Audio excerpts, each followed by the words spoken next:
Alrighty. So it seems like let's see.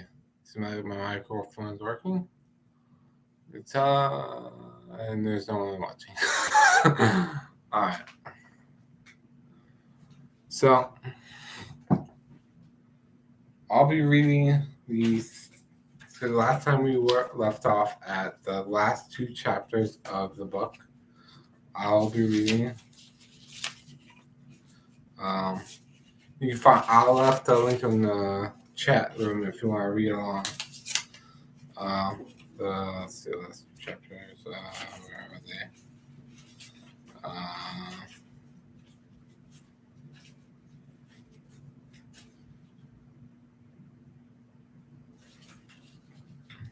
Let's see, that's not right. All right, I'll find it. So, chapter 3 is socialism and communism. Even though I don't consider myself a communist, I think Mao is important to read. He was an excellent revolutionary and stuff like that. He was able to turn like China into but if it wasn't for Mao, China would still be like a third world backward country. So let's start reading. Communism as at once a complete system of proletarian ideology and a new social system is different from any other ideological and social system, and is the most complete, progressive, revolutionary, and rational system in history. The ideological and social system of feudalism has a place only in the Museum of History. The ideological and social system of capitalism has also became a museum piece in once part of the world in the Soviet Union.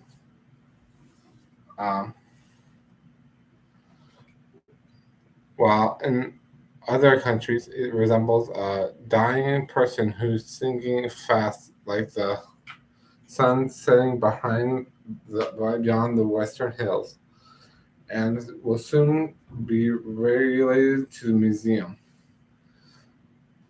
No, relegated to the museum. Sorry, I'm a little bit dyslexic, so bear with me.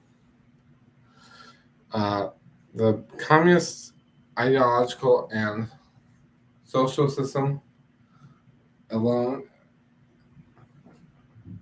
is full of youth, vitality, and sweeping the world with the momentum of an avalanche and the force of a thunderbolt. The socialist system will eventually replace the capitalist system. This is an objective law independent of man's will. However much the reactionaries try to hold back the wheel of history, sooner or later the revolution will take place and will inevitably triumph. We communists never conceal our political views. Definitely and beyond all doubt, our future of maximum program is to carry China forward into socialism and communism, both in the name of our party and our Marxist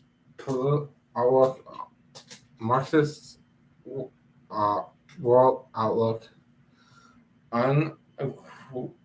unequivocally point to the supreme ideal of the future, a future incomparable brightness and splendor. Taken as a whole, the Chinese revolutionary movement, led by the Communist Party, embraces the two stages, the democratic and the socialist revolution, which are the two essential different revolutionary processes. And the second process can be carried out only after the first has been completed.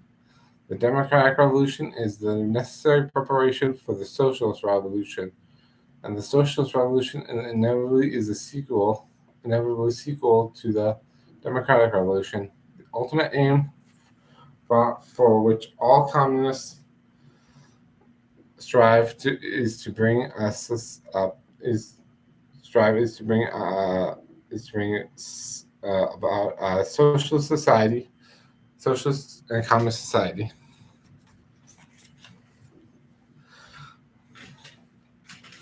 Socialist revolution aims at liberating the productive forces and the change over from individual to socialist, collective ownership in agriculture, handicrafts, and from capitalist to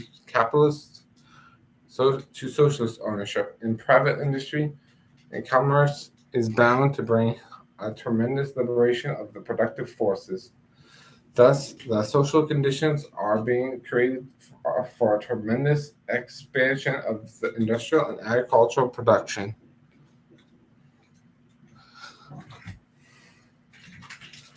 We are now carrying out a revolution, now not only in the social system, with a change from private to public ownership, but also in technology, the change from handicraft to large-scale modern and machine production and the two revolutions are interconnected. They, as they are in our country, in agriculture, with conditions as they are in our country, cooperation must precede the use of big machinery.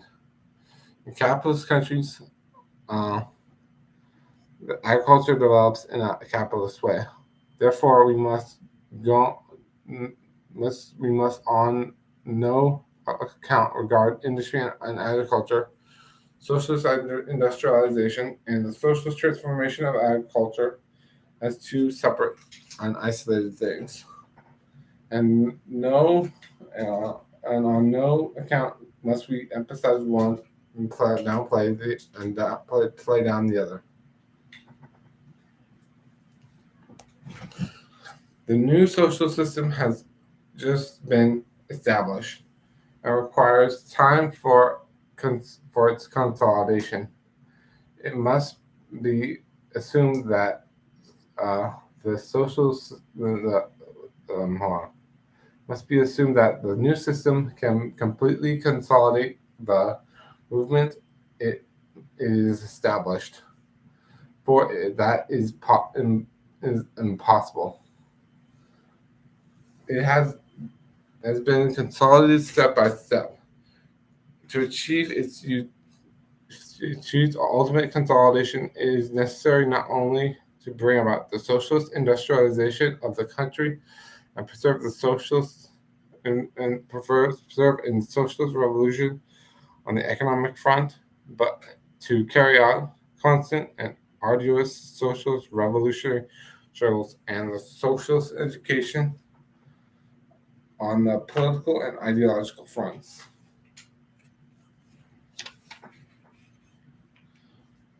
Moreover, various contributory international factors are required. In China, the struggle to consolidate the socialist system and the struggle to decide whether socialism or capitalism will prevail will take a long historical period. But we shall realize that the new system of socialism will unquestionably be consolidated. We can assuredly build a socialist state with modern industry, modern agriculture, modern science, and culture.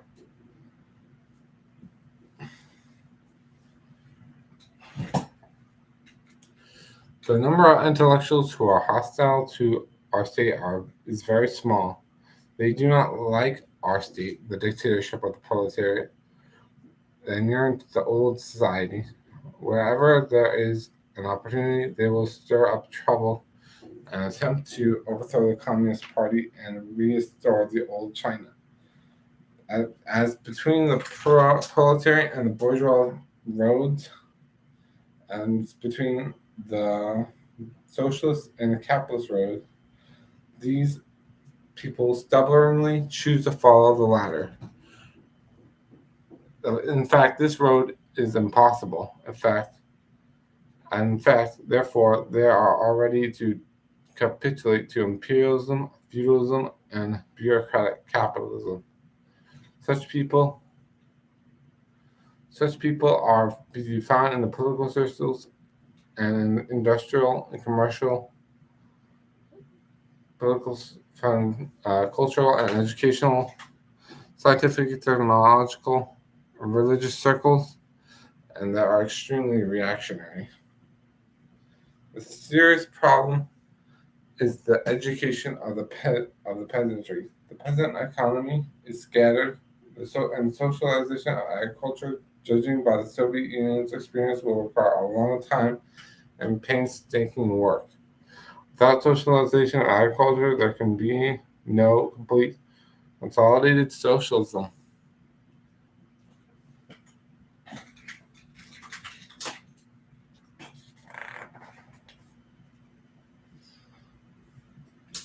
We must have faith, first, that the peasants and the masses are ready to advance step by step along the road of socialism under the leadership of the party, and the second, that the party is capable of leading the peasants along this road. These 2 points are the essence of the matter, the main current.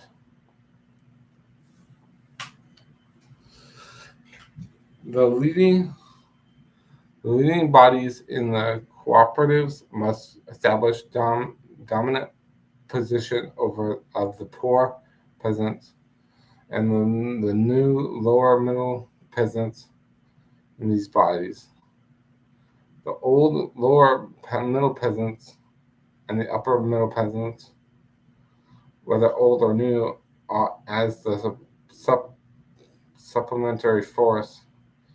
Only thus can unity be between the poor and middle peasants be attained.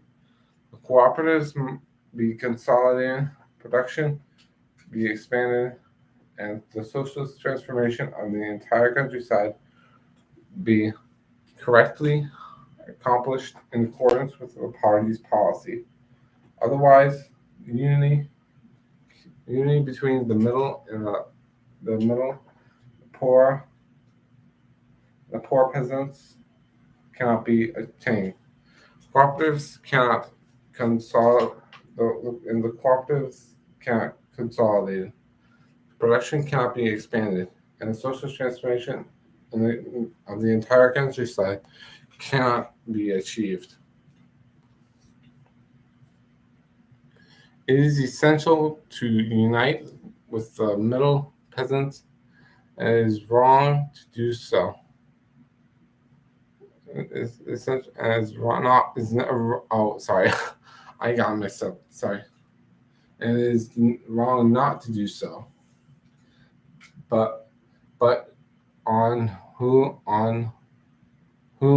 the working class and the Communist Party rely on the countryside in order to unite with the middle peasants and realize the socialist transformation of the entire countryside. Surely none other than the poor peasants. Okay. Yeah. Okay. Okay. So let me read that again. The Communist Party rely on the countryside in order to unite with the middle peasants and realize social transformation of the entire countryside. But whom? Okay, so the whom is the Communist Party trying to realize socialist transformation, none other than the poor peasants. That was the case when the struggle against the landlords was being waged and the land reform was being carried out. And in the case today, the struggle against the rich peasants and the other capitalist element is being waged to achieve socialist transformation of agriculture.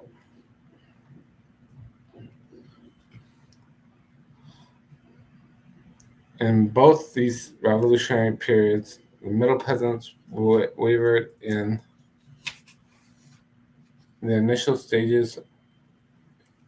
It is only after the clearly see the general direction, the general trend of events of the approaching triumph of the revolution that the middle peasants will become on the side of the revolution. Poor peasants must work on the middle peasants and win them over, so that the revolution will broaden from day to day until a final victory. There is a serious tendency towards capitalism and among the well-to-do peasants. This tendency will become rampant if we in the slightest way neglect political work among the peasants during the cooperative movement and for a very long period after. The agricultural cooperative movement has been a severe ideological and political struggle from the very beginning. No cooperative can be established without going through a struggle before a brand new social system can be built on the site of the old. The site must be swept clean. And invariably, the remnants of old ideas reflecting an old system remain in the people's mind. For a long time, they do not easily give away. After a cooperative is established, it must go through many struggles before it can be consolidated. Even then, the moment it relaxes, its efforts may collapse.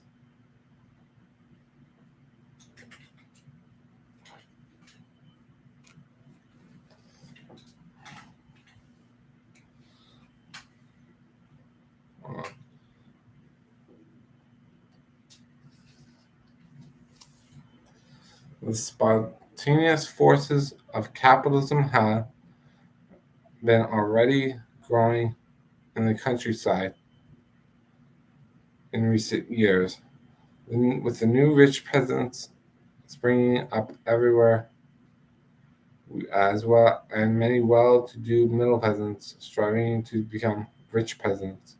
On the other hand, many poor peasants are still living in poverty and for lack of sufficient means of production, with some in debt and others selling or renting out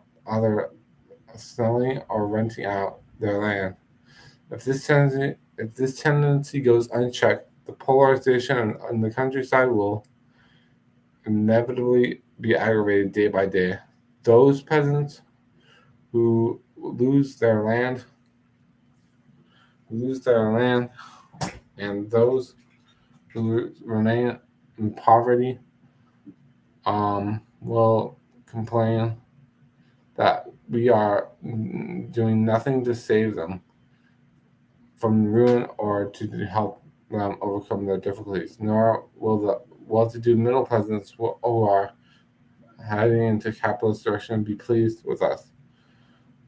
For we shall never be able to satisfy their demands unless we intend to take the capitalist road.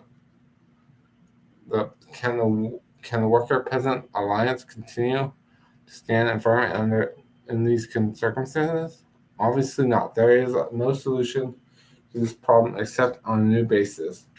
That means bring about step by step the socialist transformation of the whole agriculture simultaneously with a great realization of socialist industrialization and socialist transformation of handicrafts and capitalist industry and commerce. In other words, it means to carry out cooperation and eliminate the rich peasant economy and individual economy in the countryside so that all the rural people will become increasingly well off together. We maintain that this is the only way to consolidate the worker peasant alliance.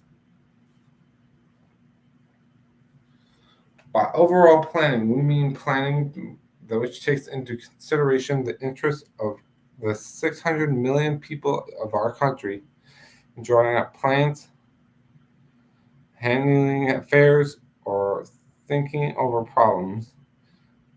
We must proceed from the fact that China has a population of 600 million people. We must never forget this fact.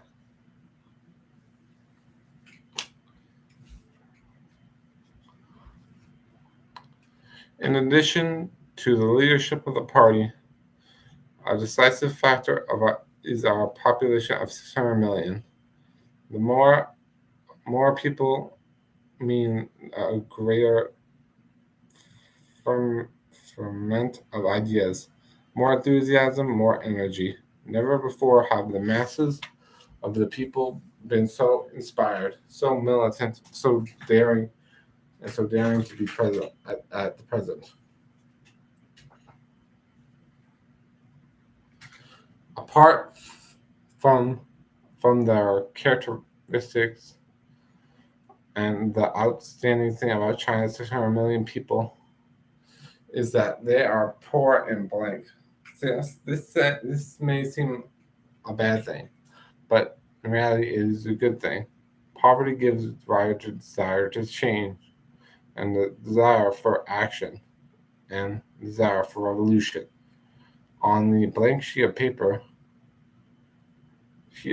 free from any mark, the freshest and most beautiful characters can be written. The freshest, most beautiful pictures can be painted. After the countrywide victory of the Chinese Revolution and solution of the land problem, two basic contradictions will still exist in China. First is internal, that is the contradiction between the working class and the bourgeoisie.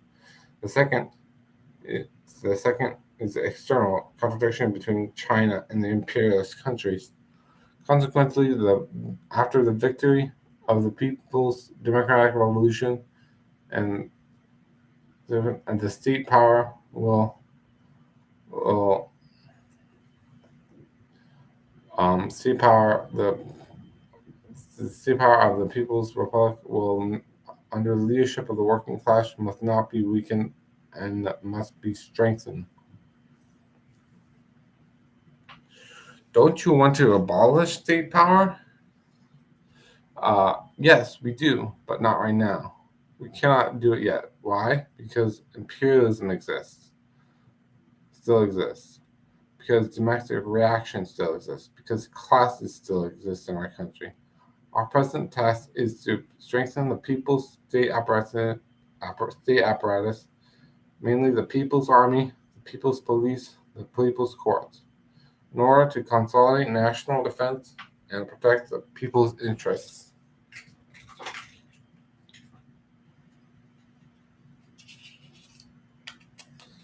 Our state is a people's democratic dictatorship led by the working class and based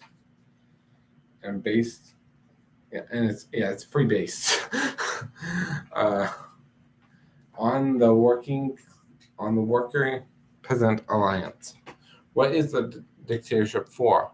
Firstly, the first function is to suppress the reactionary classes and elements of those exploiters in our country who resist socialist revolution, to suppress those who wreck our socialist construction and in other words, to resolve the internal contradictions between ourselves and the enemy. For instance, to arrest and try and sentence each counter-revolutionary and deprive landlords and bureaucratic capitalists of their right to vote or and their freedom of speech for a specified period of time. The all all of this will come down to the scope of our dictatorship. To maintain public order and safeguard the interests of the people, it is likewise necessary to exercise dictatorship and embezzlers, swindlers, arsonists, murderers, criminal gangs, and other scoundrels who seriously disrupt public order. Second function of the dictatorship is to protect our country from subversion and possible aggression by external enemies. That is event and it is the task of this dictatorship to resolve external contradictions between ourselves and the enemy. The aim of this dictatorship is to protect all the people so that they can devote themselves to peaceful labor and build China into a socialist country with modern industry, agriculture, and science. Science and culture.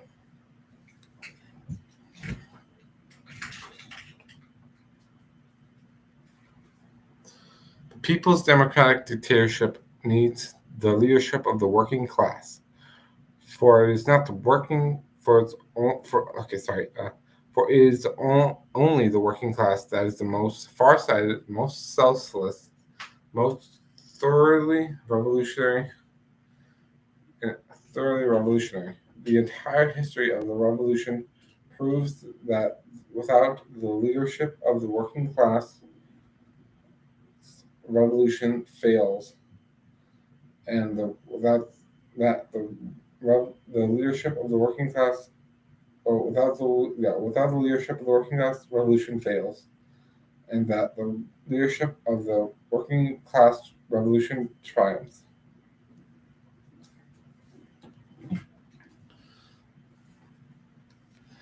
The People's Democratic Dictatorship is based on an alliance of the working class,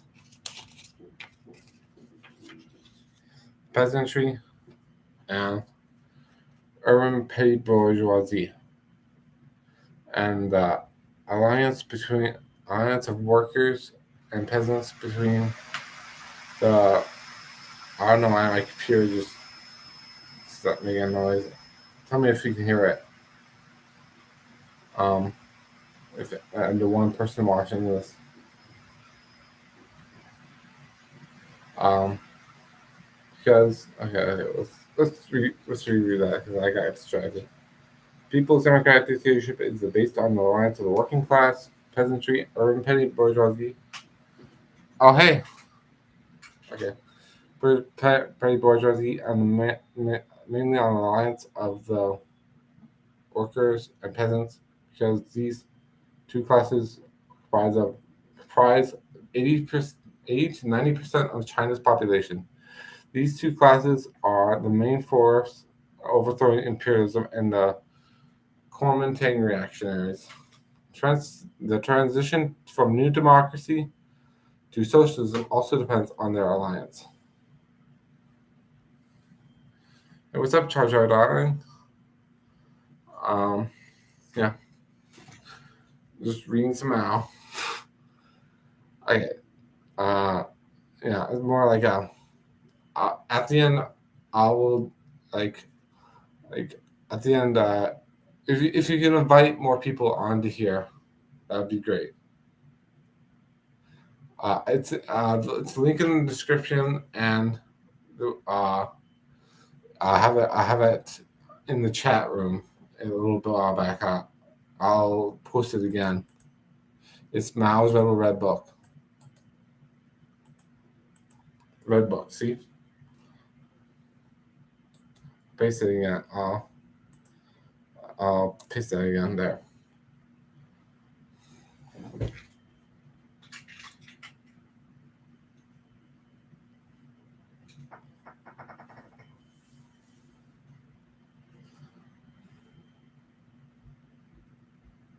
Class struggle and the struggle for production and scientific experiments are revolutionary movements. Three revolutionary movements for building a mighty socialist country. These movements are a sure guarantee that communists will be free from bureaucracy, immune against revisionism and dogmatism, and all will for forever be remain and will forever remain invincible. They are a reliable guarantee that the proletariat will be able to unite with the broad working masses and realize a democratic dictatorship. If this, in absence of these movements, the landlords, the rich peasants, and the counter-revolutionaries, bad elements of which page? Oh, which page and what chapter? If you have let's see, it is chapter 3, socialism and communism. Let's see what the quote I'm on right now. It's like, it's basically, I think I'm on page 40 of the, if you got the smaller one, it's page 40. Page 40.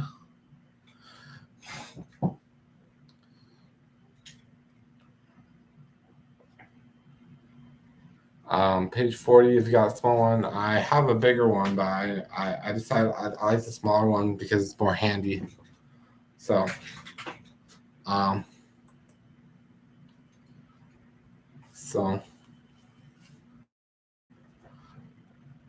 I think, let's see, where is it?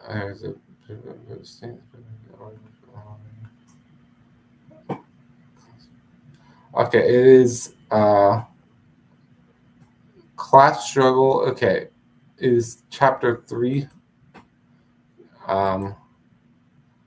Is class struggle. If you look for chapter 3 and you look for class struggle and the struggle for production, and that's the chapter. That is the quote I'm reading right now. I'll start it over again. Class struggle and the struggle for production and scientific experiment are the three great revolutionary movements in building a mighty socialist country.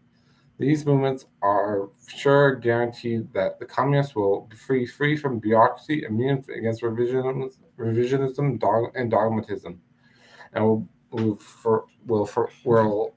and forever remain invincible. They are reliable. They are a reliable guarantee that the proletariat will be able to unite the broad working masses and realize the democratic dictatorship. If in the absence of these moments, the landlord, the rich peasants, the counter-revolutionaries, the bad elements bad elements and monsters were all allowed to crawl out, while our cadres were to shut their eyes to all this. In many cases, failed to even differentiate between the enemy and ourselves, but we were to collaborate with the enemy and between ourselves and okay.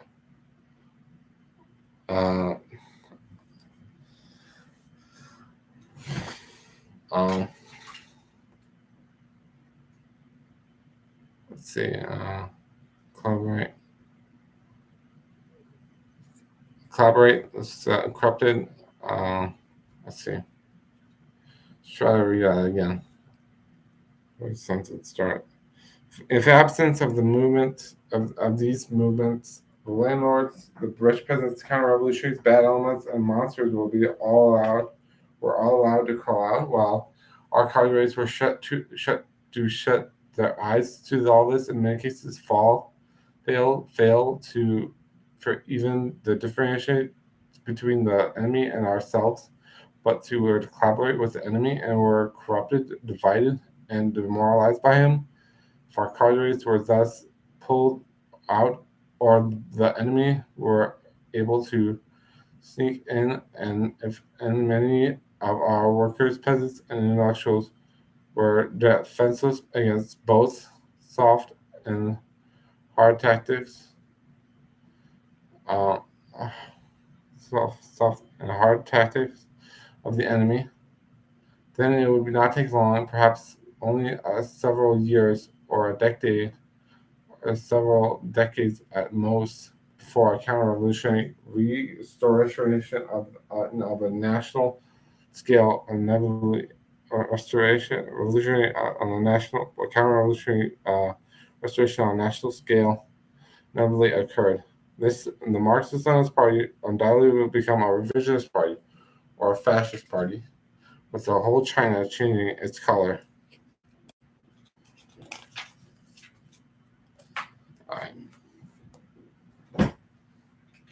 The People's Democratic Dictatorship uses two methods. Towards the enemy, it uses the method of dictatorship. That is, for a long period of time, it is necessary is necessary.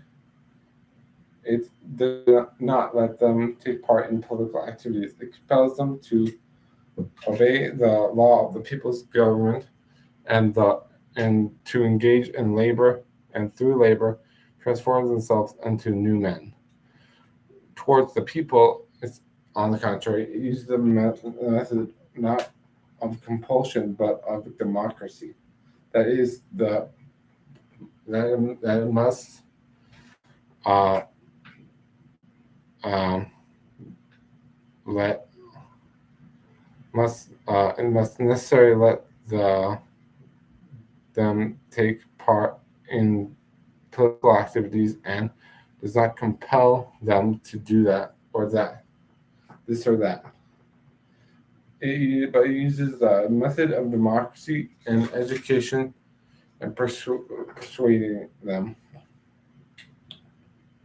Under the leadership of the Communist Party, the Chinese people are carrying out a vigorous reciprocation movement in order to bring out the rapid development of the socialism in China on a firmer basis.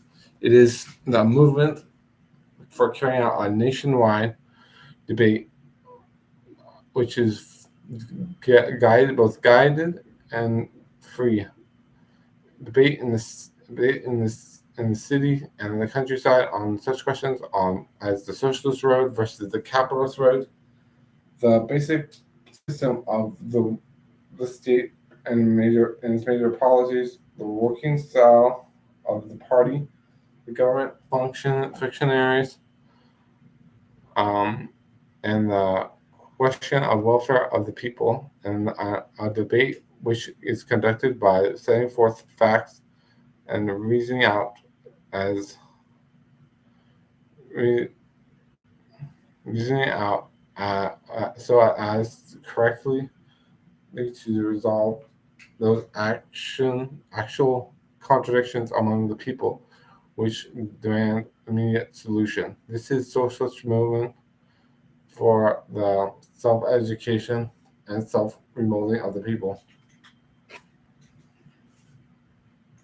Most arduous tasks lie ahead of us in the great work of construction. Although over 10 million members of 10 million members in our party they still continue they constitute a very small minority of the country's population. The government the department and public in government departments and public organizations and enterprises. Much work has to be done by non-party people. It is impossible to get this to work get this work well done unless we are good at relying on the masses and the cooperating with non-party people. We are continuing to strengthen the unity of the whole party. We must also continue to strengthen unity among all nationalities, democratic classes, democratic parties, and people's organizations. To consolidate and expand the People's Democratic United Front, we must conscientiously get rid of our unhealthy manifestations in, in any length in our work that is instrumental to the unity between party and the people, between the party and the people. Yeah. So that's the third chapter. The third chapter, socialism and communism. Yeah. Thank you, Judge James. That was the third chapter of the Little Red Book. So, yeah.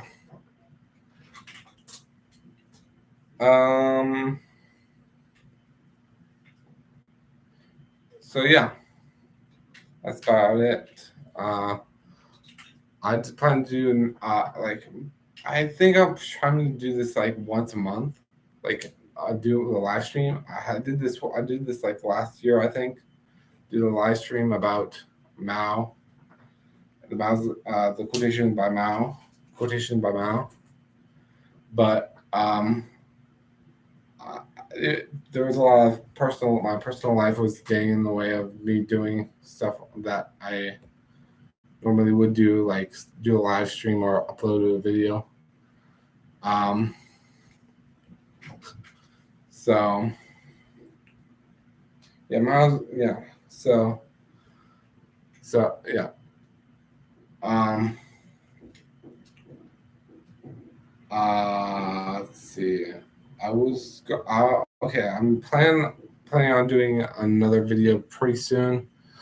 I'm not gonna say what it is yet. So thank you, Charger Darling and Just James, for joining me and reading Miles' Little Red Book. You know, Just James was a little late, so I guess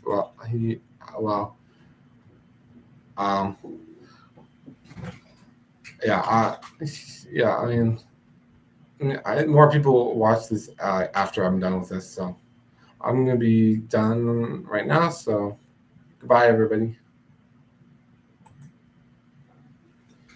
So okay, bye.